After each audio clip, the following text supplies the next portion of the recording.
afternoon, and thank you all for being with us today. I'm Lisa Roberts, and I'm honored to serve as the president of the Westchester Jewish Council. The Council is proud to serve as the central communicating, convening, and connecting organization for Westchester Jewry. Since 1975, we have worked closely with our 130-plus member organizations, including synagogues and agencies, which in turn serve the Jewish community of Westchester of nearly 150,000 Jews. The Council's sole purpose is to connect and strengthen our Jewish community, and we all benefit from the work done by our dedicated staff, officers, and board members in the areas of security, government relations, connecting Jews to Israel and to other ethnic and faith-based groups, and by working with our member organizations across the county to help them better engage Westchester Jewry. It is truly an honor to co-host this event with our dear friends at the Holocaust and Human Rights Education Center. We thank them, along with our elected officials, so many of whom are with us today, the Yom Hashoah committee who worked hard to plan this event, and all of our partners for their work on behalf of the community. As we gather again this year, sadly, we must acknowledge and address the alarming rise of anti-Semitism and incidents of hate, which have targeted Jews and other ethnic minorities, including our Asian American brothers and sisters. As a community, we understand the importance of continuing our long-standing tradition of commemorating Yom Hashoah here in Westchester, even at difficult times such as these. And we are grateful for the technology that allows us to mark this solemn occasion virtually together. Next year, we sincerely hope to be back at the Garden of Remembrance in White Plains. I join with all of you today in a prayer for brighter days ahead as we work together toward a time when our core values of justice, equality, and mutual respect are realized. It is an honor to read the names of the congregations who care for Torah scrolls rescued from the Holocaust, as well as the origin of those scrolls. Beit Am Shalom, Czechoslovakia. Beth Am Temple, Vlasim, Bohemia region of the Czech Republic. Beth Am Temple, Frýdek Místek, Moravian Silesian region of the Czech Republic. Bethel Pearl River, Vlasim, Bohemian region of the Czech Republic. Bethel Synagogue Center, liberated from Theresienstadt. Chavarat Tikva, Brno, Czechoslovakia. Community Synagogue of Rai, Prague, Czechoslovakia. Congregation B'nai Yisrael, Armagh, Pakov, Bohemia. Congregation Emmanuel of Westchester, Tabor, Czechoslovakia. Congregation Knesset Tiferet Yisrael, Simchow, a section of Prague, Czechoslovakia. Congregation Kol Ami, Brno, Czechoslovakia. Congregation Shir Shalom of Westchester and Fairfield counties, Brno, Czechoslovakia. Congregation Shir Shalom of Westchester and Fairfield counties, Kromeres in Central Moravia, Czechoslovakia. Congregation Sons of Israel, Briarcliff Manor, Studentenland, Czechoslovakia. Congregation Sulam Yaakov, Prague, Czechoslovakia. Greenberg Hebrew Center, Germany. Holocaust and Human Rights Education Center, Bohemia and Moravia, Czechoslovakia. Jewish Community Center of Harrison, unknown. Larchmont Temple, Moransk Budjedvice, Czechoslovakia. Reformed Temple Putnam Valley, Czechoslovakia. Scarsdale Synagogue, Mainz, Germany. The Lefel School, Bohemia or Moravia. The Lefel School, unknown. Temple Beth Abraham, village of Milevsko. Temple Bethel of Danbury, Hamid of Persice, Czechoslovakia. Temple Bethel of Northern Westchester, Baskovice, Germany. Temple Israel of New Rochelle, Prague, Czechoslovakia. Temple Israel of Northern Westchester, Austerlitz, Austrian Empire. Temple Shari Tefillah, Klatovy, Czechoslovakia. Temple Shalom, Czechoslovakia. Westchester Jewish Center, Berlin, Germany. Westchester Reformed Temple, Bohemia, Moravia, and Silesia.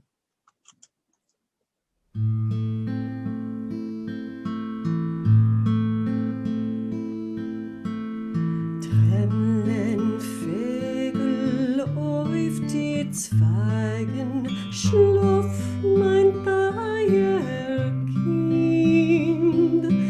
bei dein Wiegel auf dein Nave sitzt a Fremde und singt, bei dein Wiegel auf dein Nave sitzt a Fremde und singt.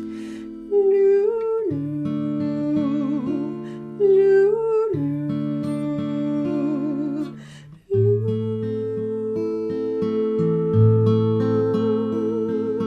siehst dein Wiegel, wo gestanden, ausgeflochten von Glück, und dein Manne, kommt schon keinmal nicht zurück, und dein Manne, kommt schon keinmal nicht zurück.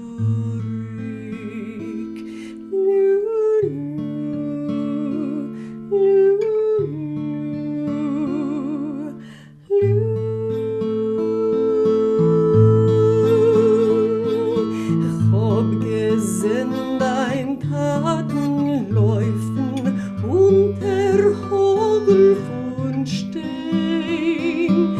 Über Felder ist geflogen sein verjossemter Gewein.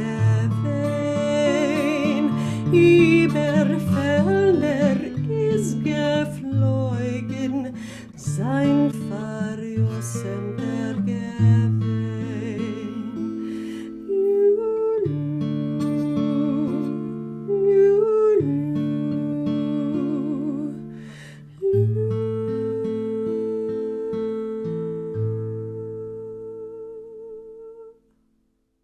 I'm George Latimer, Westchester County Executive, and we have come once again to commemorate those that we've lost through the Holocaust on this Yom Hashoah event. I reach out and thank the Westchester Jewish Council for bringing us all together again at this virtual event to remember and to not forget. The act of remembrance is to remember the names and the faces and the emotional connections of all the people that were lost through that terrible experience. Our challenge, as well as to remember those individuals, is to never forget the process by which a dictator arose in a nation and was able to manipulate a nation of people and to feed them with hate and lies and to have them turn on each other, their fellow countrymen, their neighbors, their friends, and treat them with such disrespect that caused the death of 6 million of them. This is a story that happened at a period of time, but this is a story that can repeat itself at any point in time in the future. Whenever we drop our guard, whenever we let little bits of hatred go by and we don't protest it, we don't turn and understand on the people that project this hatred that what they've done is wrong and that we reject it publicly, all of us together, and to any group, to the Jewish community and to all the other communities that make up the mosaic of Westchester County. So we thank you every year for keeping that light alive, that eternal flame that reminds us that people once lived here, but the things that they stood for live on. Thank you very much for this event, and together we will continue to fight hatred and we'll continue to look for the light.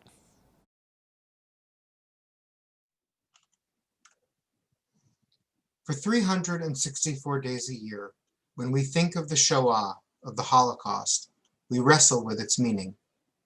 For one day a year, this day, we remember and we honor.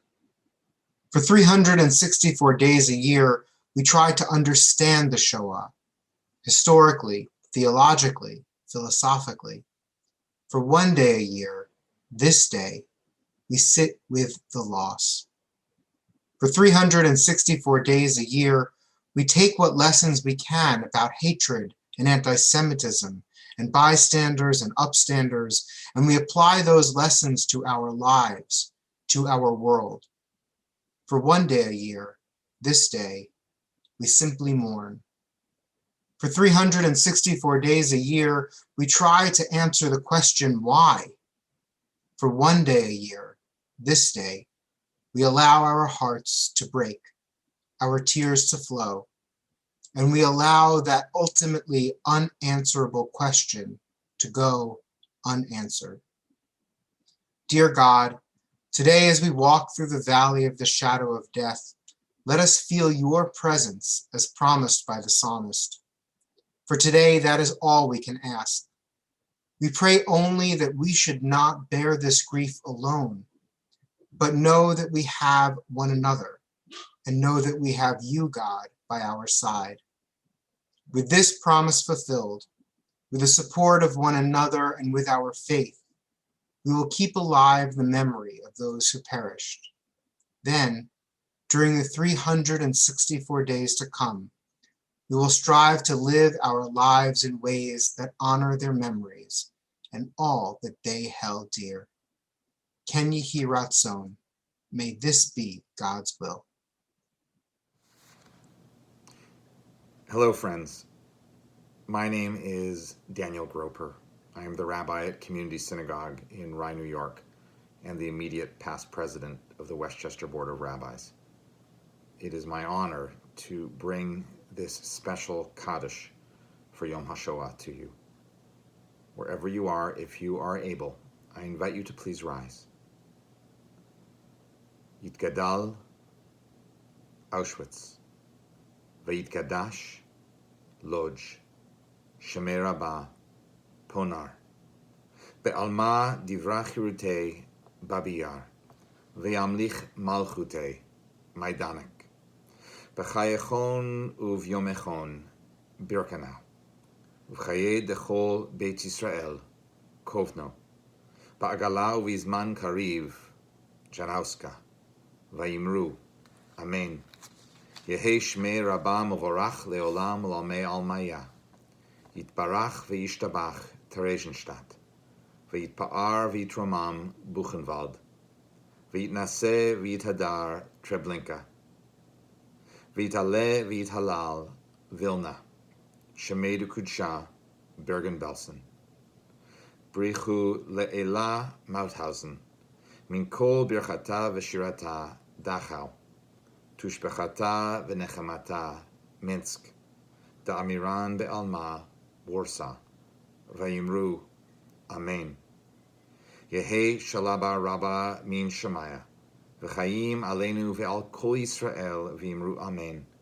Oseh Shalom Bimromav, Hu Ya'aseh Shalom, Aleinu Ve'al Kol Yisrael Ve'al Kol Yoshvei Tevel, V'imru Amen. May the source of peace send peace to those who mourn, comfort to those who are bereaved, solace to those who still remember the Shoah and feel a sense of pain from it. As together we say, Amen.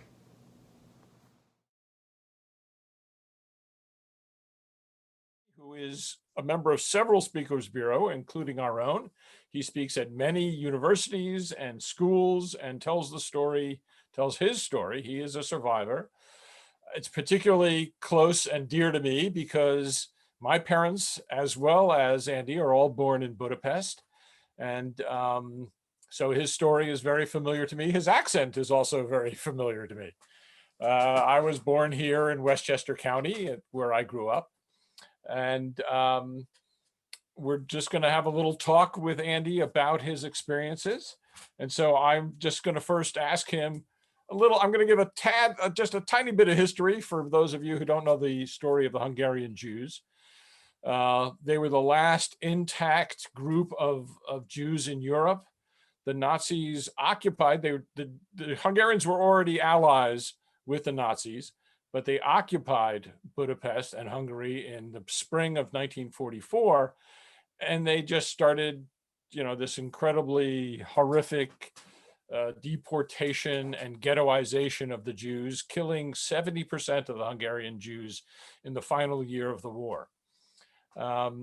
Andy, now you were about 8 years old in 1944. Give us some recollections if you remember what happened when the Nazis showed up. Just very quickly, I was born in October 31st of 1936, So actually, I just was 7 year old, really a little boy when the Nazis occupied Hungary and particularly Budapest.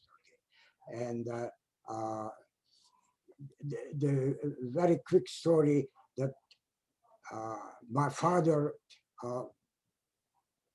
was in forced labor camp in Hungarian called Munkaszolgálat from 1940 on.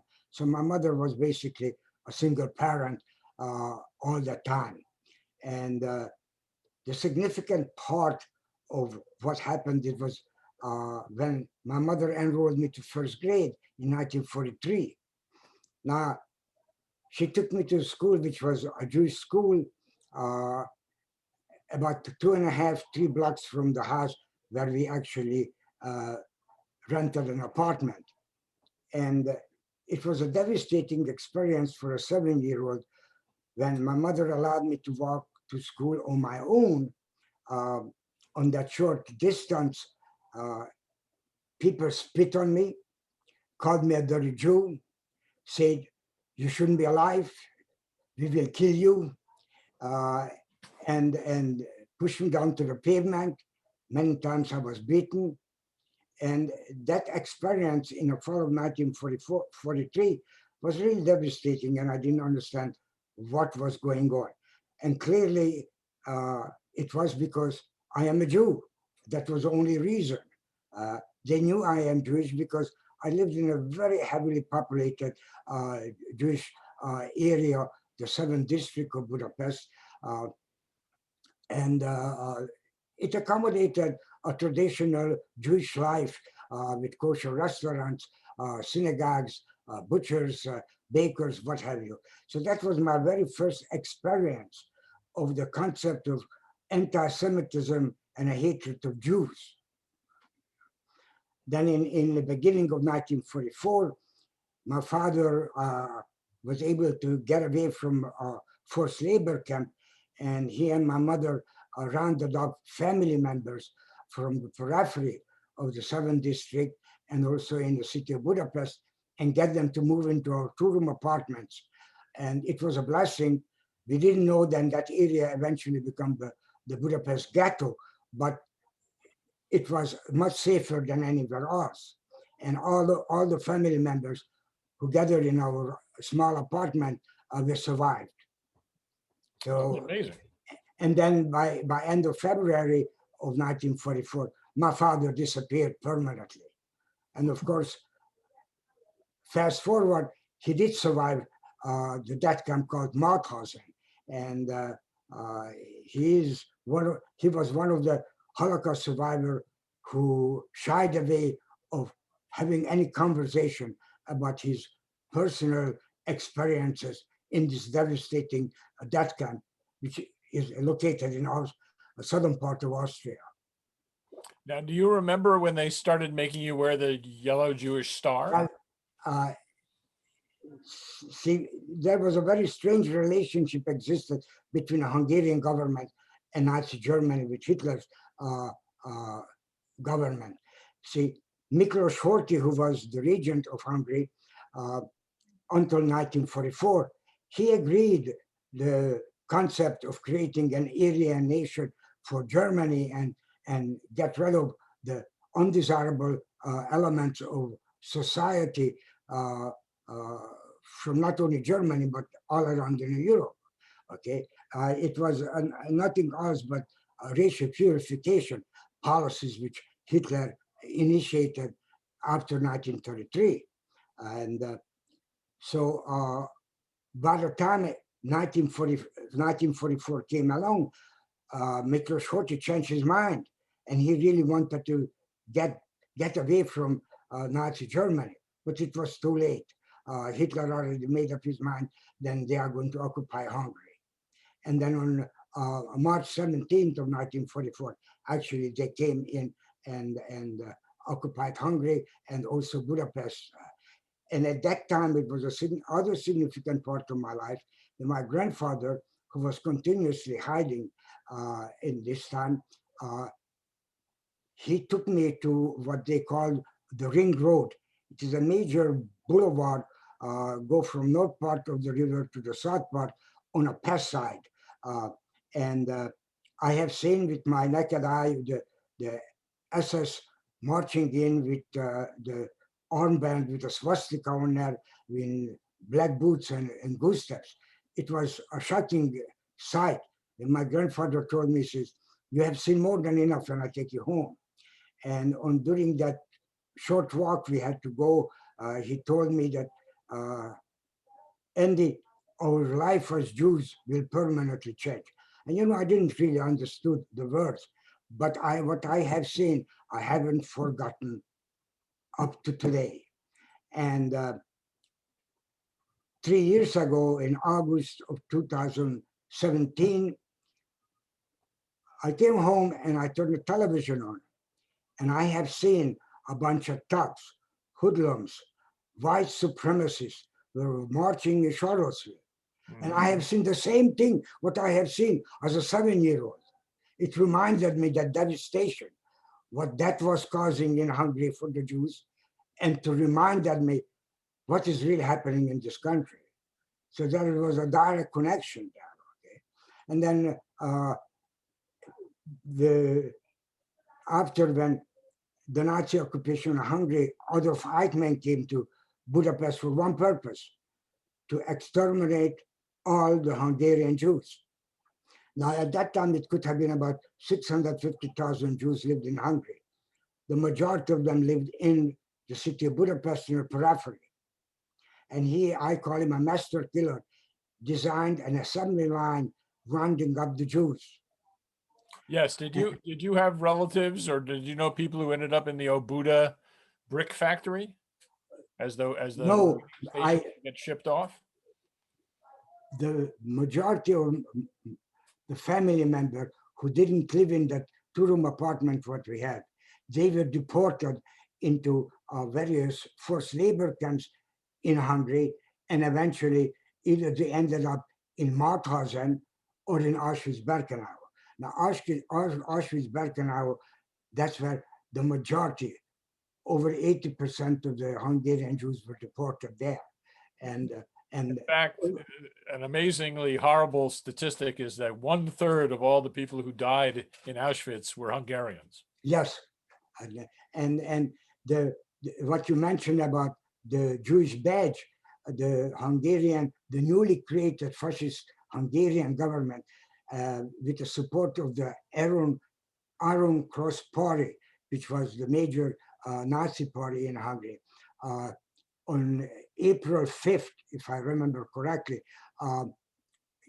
required that every Jew must wear a yellow star on the outer garment on the left-hand side of the clothing. Okay, and obviously I wore it too, but I never left the building and I lived. And that is just a significant part of the building I lived in there, because it became an orphanage for over 150 Jewish kids. The ground floor has a kindergarten nursery school, which was affiliated with the Jewish agency. And also in the top floor of the building, there was a dance acrobat and studio. So there was a lot of space was available, and the Jewish agency took active role of trying to save as many children which were left behind on various ways when their parents and relatives were taken away to concentration camps, and particularly the Auschwitz-Birkenau, that camp, Treblinka was part of it. Okay, so it has a significant role. Then I didn't have to really move. I would, in that respect, was in a safer place than anybody else. Now, do you recall at what point that at some point you already lived in the Jewish neighborhood? Now it became a ghetto. Do you remember when they like walled it off and you couldn't exit and enter? Eichmann's activity took place from April to August, and deported all the Hungarian Jews, particularly outside of the 7th district. See, their philosophy, what I understand, was then we will keep them keep the Jews in one area, and when the time comes, we just come in there and round it up and take them to the train station and ship them the various death camps. Okay, thanks God, they didn't have enough time for it. But the Budapest ghetto was formed in end of August of 1944, beginning of September. It was about 74 acres, and the law was stated that all Jews from the city of Budapest must be relocating in that small territory. And also the non-Jews were asked to leave that area, okay? And at that time, all the streets were barricaded with about the 7 feet, 8 feet tall walls. It was built just like you're building a building, stone walls. There were only 4 gates existed to the ghetto. And there were guards inside and outside. There was no way in and out, okay? And there was almost no news or information was coming in, even though we had radio, but the wavelengths were jammed continuously by the Hungarian Nazis as well as the Germans. And in the ghetto area, particularly we children, over 150 of us, were so-called entertained or kept busy with the people who lived in a building. It turns out there were a couple of people who lived in a building were also kindergarten teachers in that kindergarten nursery school. Now, I just like to tell you a quick story about it, which actually saved my life. We were not allowed to go even to the courtyard unless the weather permitted in small groups, strict supervision. So we were playing around and I hit my head by running with the kids, and I hit my head badly and was started to bleeding. And my mother panicked. But my kindergarten teacher said, Clara, I'm going to take care of Wendy. So they were trying to patch up my head with some first aid, which was available. And then the kindergarten teacher's name is Rose. She removed the yellow star from my outer garment and just simply told me, you hold my hand strong, keep your mouth shut and walk with me. So we walked out of the building and I was scared because we were told we are not allowed to leave the building and we must wear the yellow star all the time. And so we went to the nearest gate and there is the Hungarian Nazi guard was yelling at her, show me your ID. So she did. And then she says, well, you are not a Jew. You were supposed to leave this area. This is for the Jews whom we are going to round up and take them to the concentration camps and kill them. But eventually, Rose succeeded and we were able to go to the hospital. On the way back, the guard outside asked the same questions. Then, when we got back to the building, of course, everybody was happy, particularly my family. The moral of the story is very significant. Here was a lady who never was married. Two was a very religious Catholic. She understood the environment and the humanity which was taking over her personality, to sacrificing her life to saving the Jewish boy who is now interviewed by Michael. Okay, and when I went back to Hungary the first time from the United States, she was the first person I looked up. And I kissed her and I said, you know, Rose, there is no words can explain or express the gratitude to save my life. There were many non-Jews who made effort to trying to save Jews. Unfortunately, there were not enough of them because the majority of the Hungarian Nazis were worse than the SS. They were brutal, they were continuously harassing verbally, physically, all the Jews within the ghetto area. There's a couple of other stories I can tell you, but one of them, which is also significant, when my mother was born in a small town called Dunaharaszti, everybody spoke a German dialect called Schwab. Now, Schwabia located in the west, southwest corner of Germany. And at one time, when the Hungarian Nazis came and rounded up the people of the building and took them to a collection place. And they were standing in line. And of course, everybody knew what is going to happen. They will sort of process them and take them to the railroad station and ship them to one of the death camps. How we mentioned it earlier, the majority of the Hungarian Jews ended up in Auschwitz-Birkenau and Treblinka. But my grandmother from the village, who spoke this dialect fluently, had noticed an SS guard, and she dashed up to him and started to speak in this very strange dialect. And SS guard was stunned. And he said, "You are not a Jew. You go home. You don't belong here. This is the Jews. We are taking them to concentration camps." But my grandmother had a presence to continue this conversation in this strange German dialect. And then she said, "My sisters and my cousins are standing in line. They came up from the village. Hopefully we will be able to be safer in the city of Budapest than when we lived." And SS guard paused and says, "Take your family and go home." And so they left the collection area. They got back to the building. The interesting part is my grandmother had no sisters, had no cousins. It was the people who were taken away from the building. Here was a lady who had presence and understanding what's going on and was able to save all of us from the tragedy. But you know, they are just simple stories which I clearly remember as I was a 7 going on 8. Now, what happened? Now, your parents survived the war, thank God. Now, you come to the America after the revolution in 1956. Did your parents stay in Hungary? Okay, just very quickly. In July of 1945, the same Rose who saved my life was screaming top of her lungs my mother's name.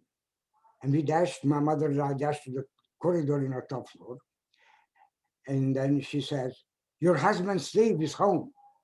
So I dashed up to the top floor to the ground floor faster than a rocket ever could move. I hugged the man, I kissed the man. I was crying. And when I took 3 steps back, I did not recognize my own father. He may have weighed 70 pounds. It was terrible conditions. It took my mother over a year to nourish him back to being again a human being. And many times during that year, he was crying, screaming during the nights. And my mother said, "Leave Daddy alone. He's living through the tragedy, what he lived through at Mauthausen." So he never spoke to me about it. I just picked up pieces from him. Now, how you asked me about what happened. I wasn't accepted to university for 3 reasons. Number one, I was labeled as an undesirable element to the society. My father was labeled as a capitalist. He used to own a business until when the communists took over in 1950, took away his license, forced him to work for the government for almost nothing. And so the second thing was, then everybody knew I'm a Jew. See, my birth certificate shows my religion. It was public knowledge. And thirdly, we were extremely poor people. And so we had no influence to able to get someone in the right places to get me into the university. So in 1956, the Hungarian Revolution broke out. I wasn't really part of it, but I was part of it. The demonstration and the activities which led up to the revolution for October 23rd of 56, I participated. And when the revolution started, which lasted 8 days, on October 31st, I was exactly 20 years old. I was able to walk out of my building when we lived. The first time I could say, I have hope. I have hopefully freedom to breathe fresh air since the revolution was victorious. And by November 23rd of 1956, while the Soviets were removed themselves to the periphery of the city, to practically disappear from the interior part. They came back with tanks, armored vehicles, with thousands of soldiers, and destroyed everything inside. And at that time, I told my parents, as a 20-year-old, I'm going to leave the country. By that time, I knew that tens of thousands of Hungarians escaped. People who had relatives outside of the country, or just people who felt that the Soviets will destroy everything inside with the communistic brutality. And so I kissed them goodbye with an overcoat, no money, no valuables. I didn't speak any other language except Hungarian. I knew a little bit of Russian, and I left. Took me over 3 weeks to go from Budapest, Hungary, to Vienna, Austria. And that would be another story, how I actually get there. But when I get there, I was able to get to the American embassy. And by just a pure luck, the guard at the embassy let me in. And there I was able to obtain documents. Number one, then I was declared as a Hungarian refugee from the Hungarian Revolution, got all the papers, and eventually, end of December of 1956, over 3,000 Hungarians were taken from Vienna to Bremenhaven, Germany, the largest seaport, and we sailed with a ship called a Marine Carp to the United States. Now, did you ever see your parents again? yes. Now, my parents took advantage of the relationship between Hungary and Israel in 1957. And the relationship was that the Hungarians said, we let any Jew out of the country if Israel take full responsibility for it. There was some kind of agreement. So my parents signed up for that, and my mother, my father, and my little sister emigrated legally from Hungary to Eretz Israel. They lived there for 3.5 years. At the same time, when I left Hungary in 1956, my mother's younger brother, a year younger, with his family, his wife and 2 children, escaped the country, but they ended up in Toronto, Canada. Because of the very liberal immigration laws between in Canada on blood relatives, my parents emigrated from Israel to Canada. I wasn't a citizen yet, and they wanted to come to the United States to me. And I said, I am not leaving this country. To me, this country is the greatest country in the world. And that's how I view it even today. So my parents emigrated to Canada. And shortly after, when I became citizen of this country, they were able to emigrate to the United States. Oh, wonderful. So obviously, I was able to rejoin the family, not permanently, because I went to college in East Tennessee. I went to graduate school in St. Louis, Missouri, and then I worked for IBM in upstate New York. So I never really lived with them, but we were continuously close contact. And my father died a little over 40 years ago. He's buried in Staten Island. In the meanwhile, my little sister grown up, finished college in New York, and with her husband emigrated to Israel. So my mother went to visit my sister 22 years ago. There he had a massive heart attack, and after open heart surgery, unfortunately, he didn't survive, and he's buried in Givat Shaul in Jerusalem. Now, so this is just a little synopsis of the family, and And my early years, okay, obviously, I made the decision about 15 years ago. Then I will try to put together my story and try to talk to in a public school system about my experiences and bring alive the reality then from 1933 on under the Nazi and occupation of Hungary and the deportation of the Jews. There are 6 million Jews were slaughtered by these gangsters, these thugs and hoodlums with uh, the kind of philosophy what Hitler was able to brainwash them.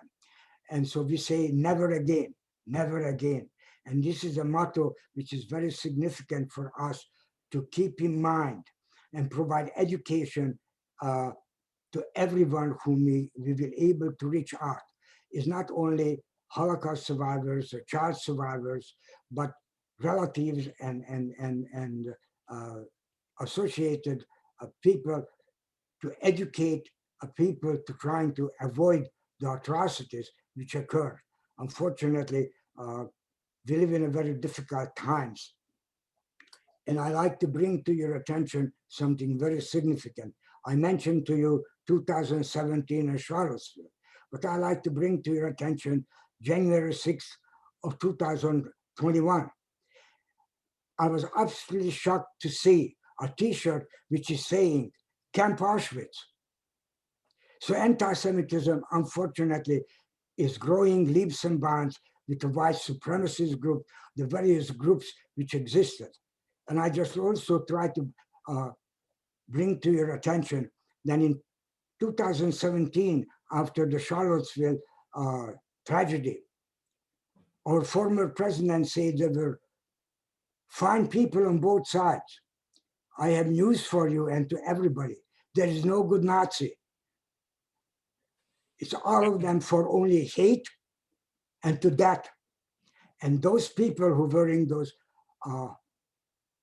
armbands with a swastika on it and representing that group is nothing else but a detriment to this country, to our constitution, our way of life. And so we have to be very cognizant and very much aware of what's really happening. And it is our responsibility as Jews, I mentioned it, continue education in every which way to the general public that it is not tolerable and follow ADL accordingly and other Jewish groups, particularly significant college campuses. We must educate our children who go to college how to deal with the anti-Semitism which is existing on campuses. It is existing in my neighborhood at Yale campus many times when I have read in a paper, then at the divinity school at one point, swastika was drawn and slogans were written on a pavement. So we need to be very vigilant about it, and we cannot be a bystander. We must be an upstander. And there is a very interesting poem. I'm not going to read it to you, which is written by a Lutheran minister, a German minister, which is a bystander. And the very last phrase is that after it says, then they came for me, and there was no one left to object. And if we feel that something is not right, we have an obligation to speak up in a proper way and trying to making sure that it never will happen again. Andy, I thank you very much from the bottom of my heart for sharing your story and for being an upstander and for telling your family's story. And I'm just happy you were able to join me here today.